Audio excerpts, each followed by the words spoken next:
नमस्कार, day to day news Bharat में आप सभी का स्वागत है। मैं हूं साक्षी चौहान। चलिए बात कर लेते हैं खबर की। आज हम बात करने वाले हैं एक ऐसे मुद्दे की जो पूरी दुनिया की अर्थव्यवस्था को हिला सकता है। जी हां, अमेरिका और ईरान के बीच तनाव एक बार फिर बढ़ गया है। पाकिस्तान में हुई बातचीत असफल हो गई है और इसके बाद अमेरिका ने एक बड़ा ऐलान किया है, हॉर्मुज़ पर नाकेबंदी। अब सवाल ये है कि हॉर्मुज़ स्ट्रेट इतना महत्वपूर्ण क्यों है, इसका दुनिया पर क्या असर पड़ेगा और ईरान ने जो गणित वाला फॉर्मूला दिया है उसका मतलब क्या है। आज इस खबर में इसी मुद्दे को समझने की कोशिश करेंगे। सबसे पहले समझते हैं स्ट्रेट ऑफ हॉर्मुज़ क्या है। ये एक बहुत ही संकरा समुद्री रास्ता है जो फारस की खाड़ी को ओमान की खाड़ी से जोड़ता है। दुनिया का लगभग 20% तेल इसी रास्ते से होकर गुजरता है। मतलब अगर ये रास्ता बंद होता है तो पूरी दुनिया में तेल की सप्लाई रुक सकती है। हाल ही में पाकिस्तान में अमेरिका और ईरान के बीच बातचीत हुई। अमेरिका की तरफ से नेतृत्व कर रहे थे जेडी वेंस और ईरान की तरफ से मोहम्मद बकर गालिबफ, लेकिन ये बातचीत पूरी तरह फेल हो गई। इसके बाद अमेरिकी राष्ट्रपति डोनाल्ड ट्रंप ने एक सख्त कदम उठाने का फैसला किया।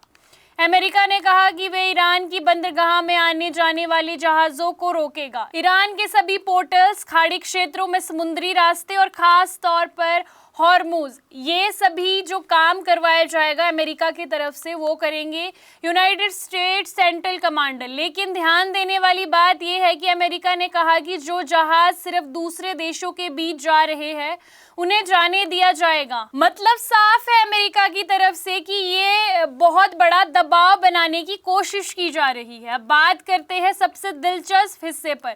अमेरिका के नेता गालिबफ ने सीधा अमेरिका को जवाब दिया। उन्होंने कहा कि अभी पेट्रोल सस्ता लग रहा है, जल्द ही $4-5 याद आएगा। उन्होंने व्हाइट हाउस के पास पेट्रोल की कीमतों का स्क्रीनशॉट भी शेयर किया। मतलब साफ है कि ईरान का ये कहना है कि अगर नाकेबंदी हुई तो तेल महंगा होगा और सबसे ज्यादा असर अमेरिका पर पड़ेगा। अब बात करते हैं उस गणित की जिसको लेकर चर्चा बनी हुई है। गालिबफ ने एक इशारा दिया, अगर सप्लाई कम होती है तो कीमतें बढ़ सकती है और अगर संकट बढ़ता है तो कीमतें तेजी से बढ़ सकती है। इसे आसान भाषा में समझते हैं।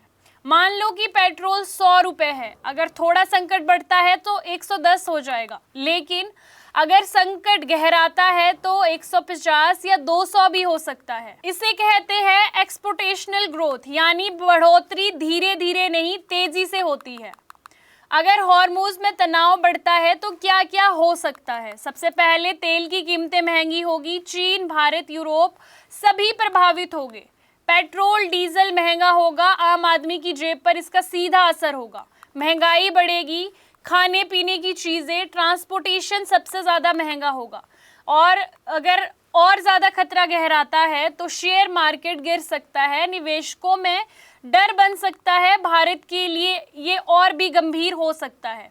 भारत अपना ज़्यादातर तेल बाहर से आयात करता है और सबसे बड़ा हिस्सा उसी रास्ते से आता है। अगर सप्लाई रुकी तो भारत में पेट्रोल डीजल के दाम तेज़ी से बढ़ सकते हैं। और अगर बात संभावनाओं की जाए तो इसमें 3 संभावनाएं हो सकती है। तनाव कम हो जाए तो बातचीत फिर से शुरू हो सकती है। सीमित टकराव, छोटे स्तर पर सैन्य कार्रवाई की जा सकती है। अगर ये संकट गहराता है तो पूरा समुद्री रास्ता बंद हो सकता है और जो ये एक विकल्प है ये सबसे खतरनाक विकल्प माना जा रहा है। ये सिर्फ अमेरिका और ईरान का मुद्दा नहीं, पूरी दुनिया की अर्थव्यवस्था का मामला है।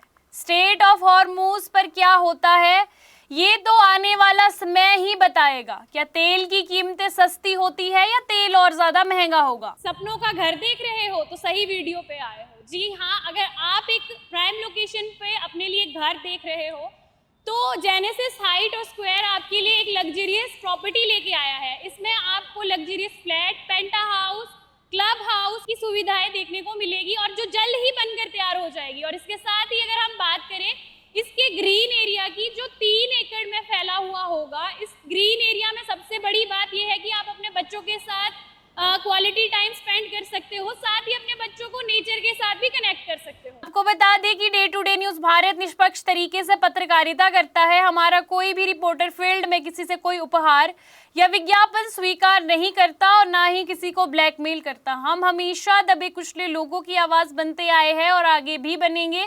साथ ही हम लोकतंत्र के चौथे स्तंभ को मजबूत करने की कोशिश करेंगे। अभी के लिए फिलहाल इतना ही। देश दुनिया की तमाम खबरें जानने के लिए day to day news Bharat को देखते रहे। साथ ही हमारे चैनल को लाइक, शेयर और सब्सक्राइब करना ना भूलें। नमस्कार।